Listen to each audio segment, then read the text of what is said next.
Thank you, Mr. Brunick, and good afternoon, everyone.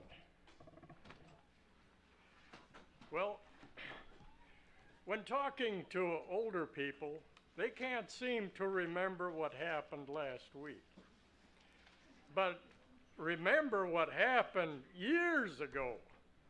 Others hark back to the good old days, as they called it, 40, 50 years ago. Things were different, but there was not that stress that we have today. Today, I'll start by telling you a story. There was this couple living on a big ranch. It was a big setup. They had cattle to no end. And they had acres and acres of cropland as well. All that takes a lot of labor, and so they had hired help, as well as all the latest equipment to do the farming. She had a beautiful home as well, with all the latest furnishings and gadgets that the ladies have nowadays. Now, he was well thought of in the community, so he was on various boards or organizations and government entities. She was also involved in ladies' organizations. They have a lot of those. And they had 2 married daughters who had families of their own, and they had 2 daughters yet at home. Well, one day her husband announced, "I had a vision, and God told me to pack up and move to South America right away." Well, of course, this did not fly well with her. She says, "I have the ladies' meeting, and I'm the president. I have to be there. I can't leave. Besides, how am I going to leave the grandchildren? I married you for better or worse, and I didn't think it would get this bad." So she and the single daughters left with her husband, but she was kicking and screaming all the way. Now, does that kind of remind you of a similar incident in the Bible? Let's go there right away in Genesis. We'll start in the 12th chapter. Genesis 12, and I better put my glasses on. Genesis 12 and verse 1. "Now the Lord had said unto Abraham, Get you out of the country and from your kindred, and from your father's house unto a land that I will show you." And dropping to verse 4, it says, "So Abraham departed, as the Lord had spoken unto him, and Lot went with him. And Abraham was 75 years old." Okay, then we'll go over to chapter 13, page over, 13 and verse 2. "And Abraham was very rich in cattle, in silver, and in gold." And in verse 5, "And Lot also, which went with Abraham, had flocks and herds and tents, and so the land was not able to bear them, that they might dwell together, for their subsistence was great, so that they could not dwell together." So they were both very wealthy individuals. Now in verse 17, we see verse 17 of Genesis, the first verse. "And when Abraham was 99 years old, he said unto him, I am the Almighty God." So Abraham was now 99 years old. Well, before we read that when they parted, he was 75. So now he's 99, next thing to 100. Well, this is 25 years. Can you imagine the wealth these two individuals had accumulated in 25 years? Well, let's look at Genesis 19 and look at the first verse. Now there came two angels to Sodom at even, and Lot sat at the gate of Sodom. So here was Lot, and he was sitting at the gate of Sodom. Well, in those days, somebody sitting at the gate, that was the kind of the seat of the government. You were, the higher ups, the movers and shakers of the city. And that's where the town business was done with city leaders. So Lot must have been involved with the city government. And so these angels came, and in verse 3 then, they wanted to stay for the night, and they were going to, at the end of verse 2, it says, they were going to abide in the street. Well, Lot knew what kind of a city this was. They wanted to use them for immoral purposes. So in the third verse, he pressed upon them greatly, and they turned in unto him, and entered into his house, and he made a feast, and did bake unleavened bread, and they did eat. So here he had a house. So he was well established there.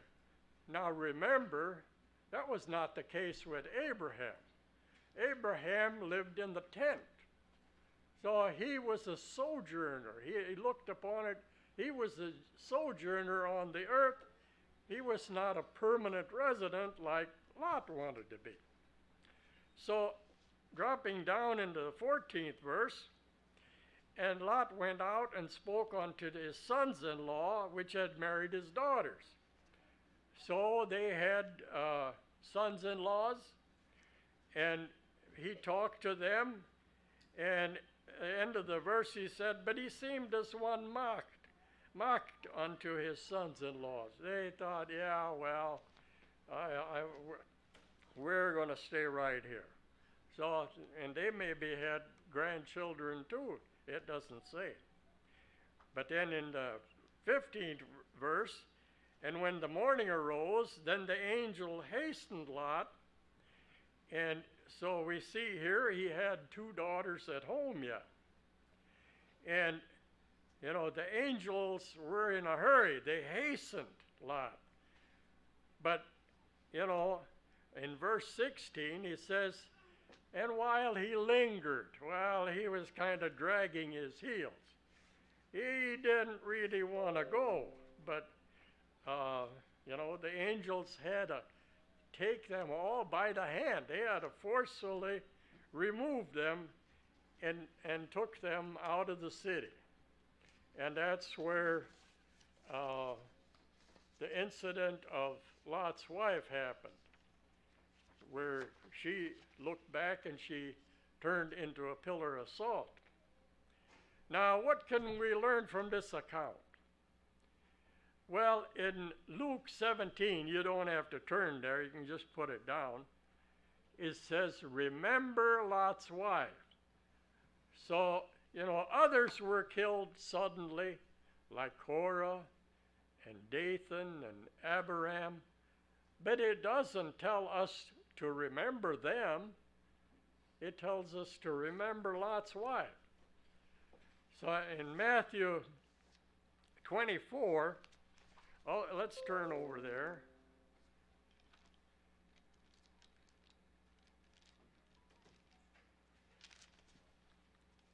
Matthew 24, and we'll take it up in verse 17.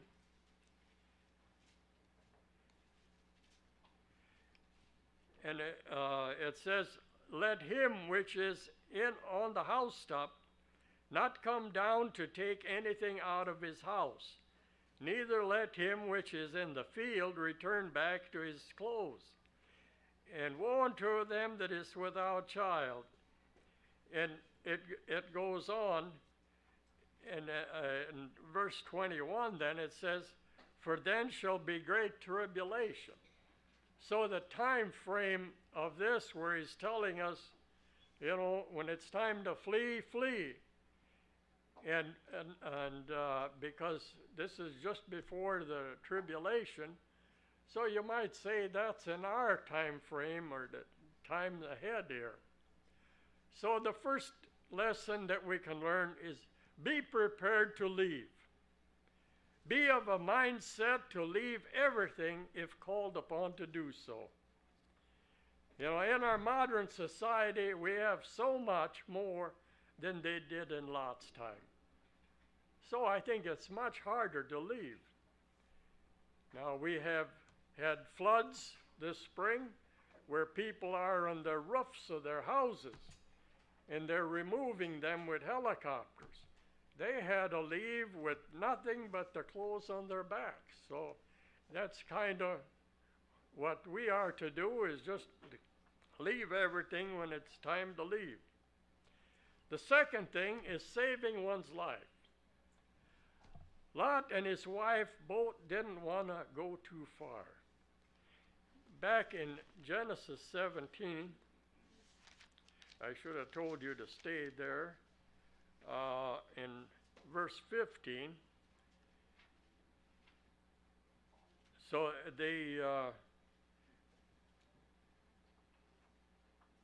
now Lot, he evidently had his mind, if this blows over, I can get back to my possessions and continue with my life. As we see in where is it? Verse 18. He says he tried to reason with the angels.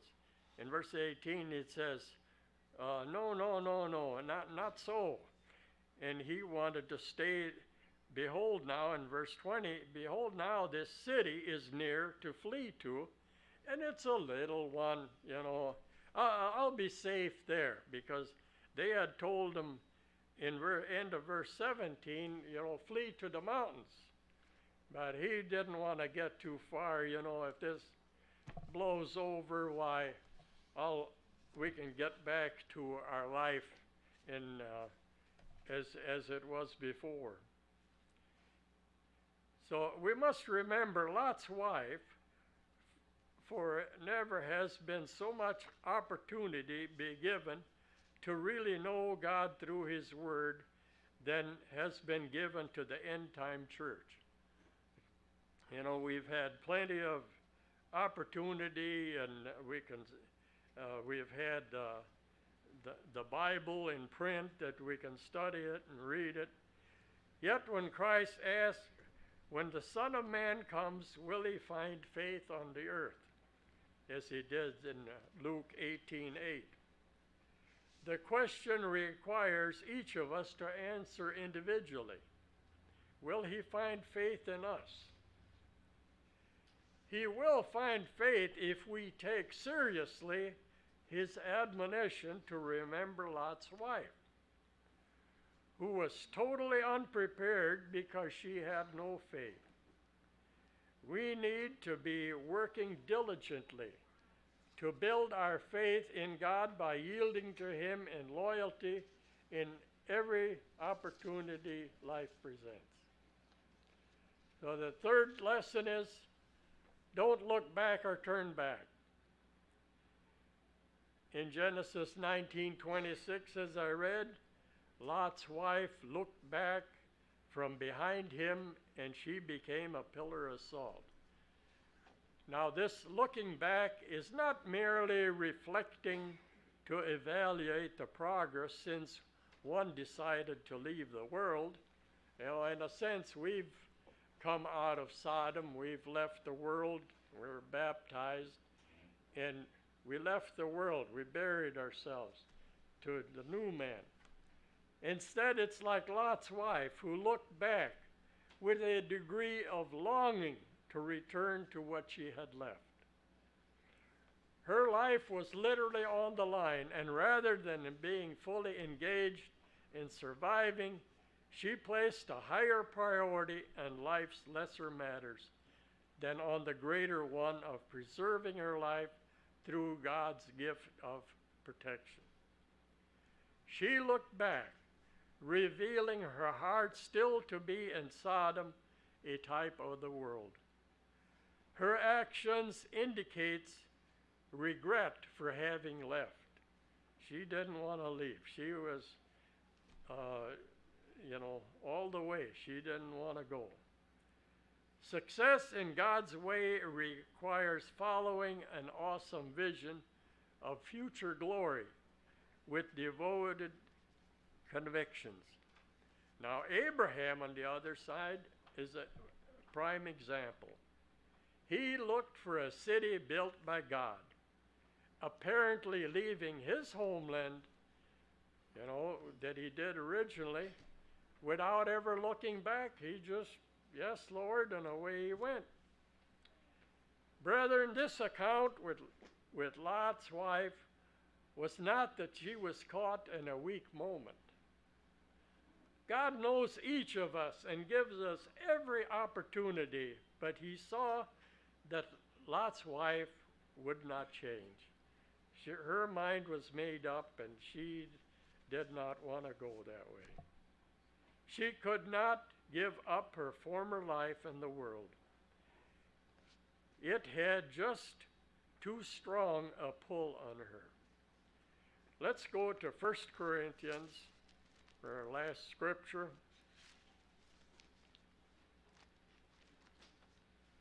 1 Corinthians, the 10th chapter,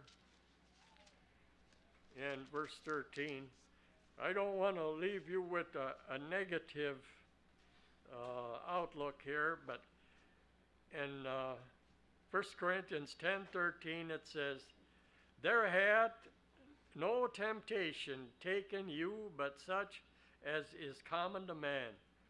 But God is faithful, who will not suffer you to be tempted above that you are able, but will with the temptation also make a way of escape, so that you may be able to bear it." God is on our side, and he will see us through. So don't look back, look ahead.